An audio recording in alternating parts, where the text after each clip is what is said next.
छत्तीसगढ़ में बीजेपी नेताओं की हत्या पर सियासत चरम पर है। बीजेपी ने प्रदेश में करीब 400 जगहों पर प्रदर्शन किया। एनआईए जांच की मांग को लेकर दोनों पार्टियों के दिग्गज भी आमने सामने हैं। देखिए पूरी रिपोर्ट।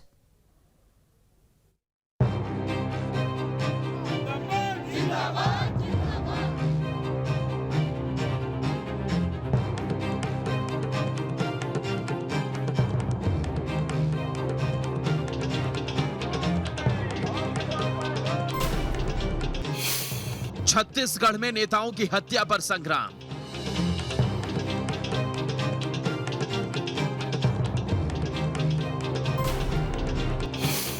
बघेल रमन में ट्विटर पर घमासान।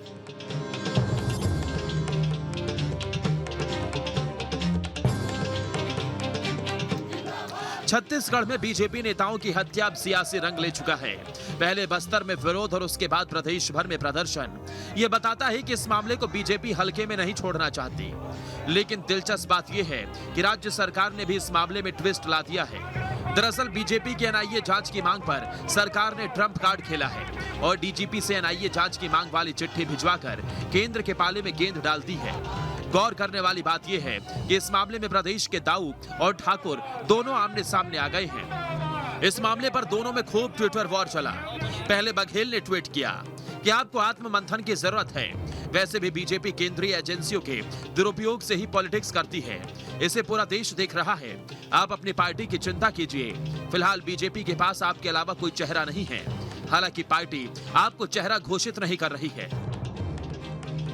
इसके जवाब में रमन ने भी ट्वीट किया। कांग्रेसी आलाकमान के सामने अहम ब्रह्मास्मि दिखाने वाले दाऊ भूपेश बघेल हो सकता है कि कांग्रेस में कोई और चेहरा ना हो, लेकिन ये बीजेपी है। डॉक्टर रमन एक पार्षद से मुख्यमंत्री बना है। थोड़ा धैर्य रखिए। बीजेपी का एक एक कार्यकर्ता प्रदेश का नेतृत्व करने की क्षमता रखता है। माना जा रहा है कि दिग्गज नेताओं का ये सोशल वॉर आगे भी जारी रहने वाला है। प्रदेश में भारतीय जनता पार्टी सभी मंडलों तक चक्का जाम करके प्रकट करना चाहती है, बताना चाहती है कि कांग्रेस जिस प्रकार से सुरक्षा हमारे कार्यकर्ताओं के ऊपर हटाती जा रही है, पूर्व विधायक, पूर्व सांसद, हमारे जिले के पदाधिकारियों के ऊपर जो सुरक्षा पहले प्राप्त था वो भी हटाया जा रहा है। तो ये एक षड्यंत्र का हिस्सा है कि हमारे कार्यकर्ता 1, 2, 3, 4 एक महीने के अंदर 4 की हत्या हो जाती है। और ये आज सरकार इसके लिए कोई गंभीर कदम नहीं उठाती। देखिए 15 साल में जो बीज रमन सिंह जी बोया था नक्सलियों का, उसके समय में तो हमारे कांग्रेस पार्टी की एक पूरी पीढ़ी साफ हो गई। आप लोग सब जानते हैं झीरम नरसंहार जो हुआ। लेकिन अब पहले नक्सलियों का रहता था कि कहीं बम ब्लास्ट करना, कैंपों में हमला करना, लेकिन ये सब आजकल बंद हो गए हैं। आज पहले वो कैंपों में आके हमला करते थे, आज हमारे पुलिस वाले उनके जगहों में जाके उनके खिलाफ कार्रवाई करते हैं।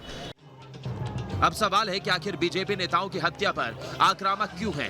तो बताया जा रहा है कि बीजेपी बस्तर पर पूरा जोर लगा रही है। कई महीनों से पार्टी एक्टिव है। लोकल स्तर के नेता सक्रिय हुए हैं। हत्या से लोकल नेताओं में डर का माहौल है। अगर वो दहशत में रहे तो बस्तर में मुहिम धीमी पड़ सकती है।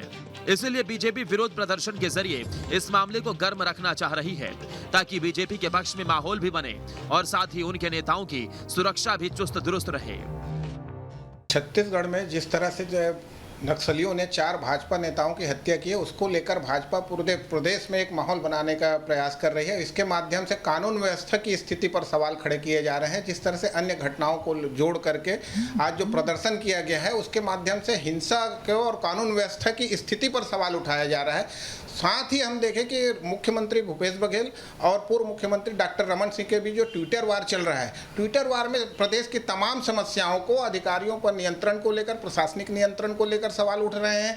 वहीं कर्ज लेने की बात को लेकर हो रहा है, विकास कार्य ठप होने को लेकर के बात उठ रही है। इस प्रकार से एक इसके साथ एक शब्दों का जबरदस्त बढ़िया प्रयोग हो रहा है। छत्तीसगढ़ की राजनीति में हम देखें तो ये एक अच्छी बात लगती है।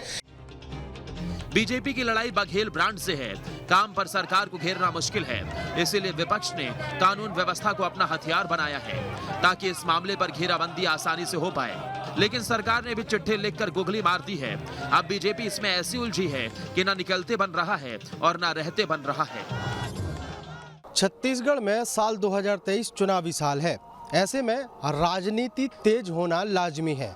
छत्तीसगढ़ में बस्तर संभाग के 4 बीजेपी नेताओं की नक्सलियों द्वारा हत्या मामले में बवाल मचा हुआ है। भारतीय जनता पार्टी पूरे प्रदेश भर में आंदोलन कर रही है। इसके साथ ही पूर्व मुख्यमंत्री डॉक्टर रमन सिंह और मुख्यमंत्री भूपेश बघेल के बीच ट्वीट पर वार छिड़ा हुआ है। अब ऐसे में राजनीति तो तेज हो ही रही है, साथ ही 15 साल की सरकार के कामकाज और 4 साल की सरकार के कामकाज के बीच भी भारी तुलना देखने को मिल रही है। देखने लायक होगा कि ये ट्वीट पर छिड़ा हुआ वार और कितना आगे तक जाता है। वीडियो जर्नलिस्ट प्रमोद देवांगन के साथ अंकुश शर्मा, न्यूज स्टेट मध्य प्रदेश, छत्तीसगढ़। तो बीजेपी ने आज कई मुद्दों को लेकर प्रदर्शन किया है। खासतौर से जिस तरह से नक्सली बीजेपी के नेताओं को निशाना बना रहे हैं, उसको लेकर ये प्रमुखता से यहां पर विरोध जताया गया। वहीं अब ट्विटर वॉर भी शुरू हो चुकी है, क्योंकि सीएम भूपेश बघेल ने भी निशाना साधा है। तो खबर तो ये है कि बीजेपी के लिए बस्तर में एंट्री बड़ी चुनौती है और अभी बस्तर बीजेपी मुक्त है। बिना बस्तर जीते सत्ता मिलना मुश्किल है और इसीलिए बीजेपी बस्तर के मामले पर आक्रामक है।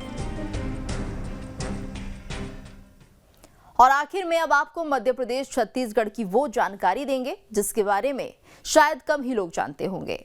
तो ऐसी बड़ी जानकारी हम आपको दे रहे हैं और बता दें आपको कि 1957 के चुनाव में कोई बड़ा मुद्दा नहीं था।